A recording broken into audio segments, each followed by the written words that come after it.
parar? Parei. Vamos lá. Vamos lá. Boa tarde a todos, boa tarde à torcida vascaína, boa tarde aos jornalistas presentes e que estão nos acompanhando pela TV.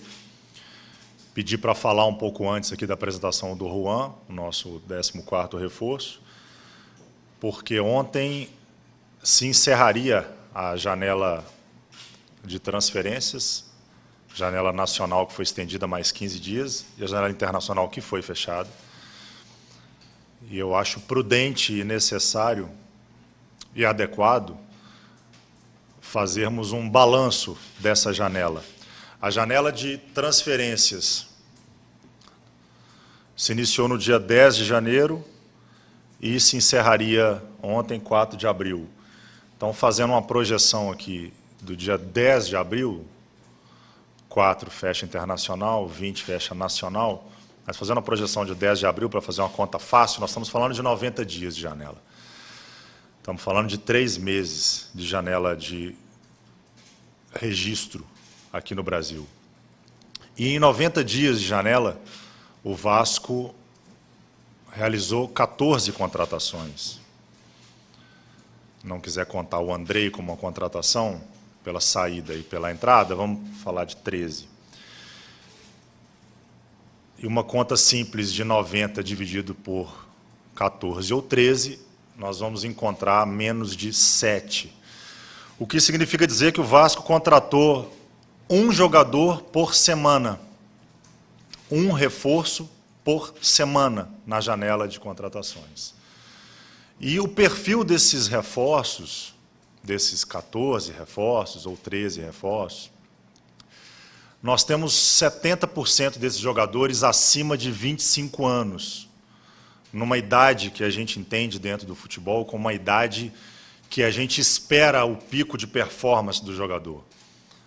O que também significa que abaixo dos 25 anos ou dos 24 anos, a gente tem um processo de adaptação do jogador ao profissional, ao futebol profissional, um processo ainda de maturação física, mas um processo de adaptação ao profissional. E a gente contratou 4 jogadores nesse perfil, abaixo de 24 anos. A maioria dos nossos jogadores, então, dentro da nossa janela, acima de 25 até 29. Hoje o elenco do Vasco não tem mais do que 2 jogadores, 3 jogadores, um com contrato encerrando em abril, acima de 30 anos de idade. Um elenco novo. E dentro do nosso elenco hoje, a gente praticamente podemos cravar que a gente tem ou o jogador contratado esse ano, ou o jogador de base, ou o jogador formado pelo Vasco. E dentro do projeto que hoje vigora no Vasco, um projeto do grupo, um projeto da 777, um projeto do Vasco, a gente tem a necessidade de desenvolver esses jogadores. A gente tem como um dos perfis do nosso trabalho o desenvolvimento desses atletas de base. É o desenvolvimento de um Paulinho, de um Lincoln, de um Riquelme, de um Barros, de um Rodrigo, do Galarza, do Marlon, do próprio Andrei, do Peck, do Figueiredo, do Eric Marcos, do Egnaldo, do Rayan, do Matheus Ferreira, do Felipe. São atletas que a gente vai trabalhar muito para desenvolver, porque é o futuro do Vasco, é o presente e é o futuro do Vasco. Então, eu acho importante a gente fazer esse balanço da janela, que não é um fechamento de janela, porque com prazo ainda para contratar, a gente ainda busca, com a janela aberta, 1 ou 2 peças que podem ou não chegar, porque um jogador não necessariamente vem contratado porque a gente quer que ele seja contratado.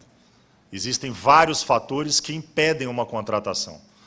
Então, o elenco não está fechado, mas todos os jogadores que vieram para o Vasco vieram com a convicção nossa de serem jogadores aptos para jogar no Vasco, para auxiliar o Vasco nesse novo processo, nessa construção de elenco, não é uma reconstrução, mas é uma construção de elenco, e para ajudar a desenvolver os jogadores de base. Então, esse é o nosso elenco hoje do Vasco, esse é o nosso perfil, esse é o nosso balanço do que a gente fez desde o dia 10 de janeiro. Não estamos aqui para contratar volume, não estamos aqui para contratar jogadores a esmo, jogadores que não vão contribuir para o projeto do Vasco. Isso demanda tempo, então são 3 meses ou 4 meses do ano de trabalho que demanda tempo, e nós vamos manter o nosso objetivo de ser competitivo, de ser sólidos dentro do nosso ano de 2023, que não se exaure no ano de 2023. O projeto do Vasco não é para 2023.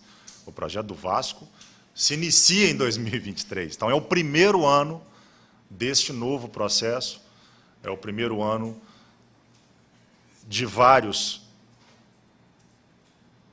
que a reta vai ser cumprida, seguida e com muita convicção nos passos que estamos fazendo. Então, acredito que era necessário, adequado, fazer esse balanço, fazer essa análise, e eu agradeço a todos pela...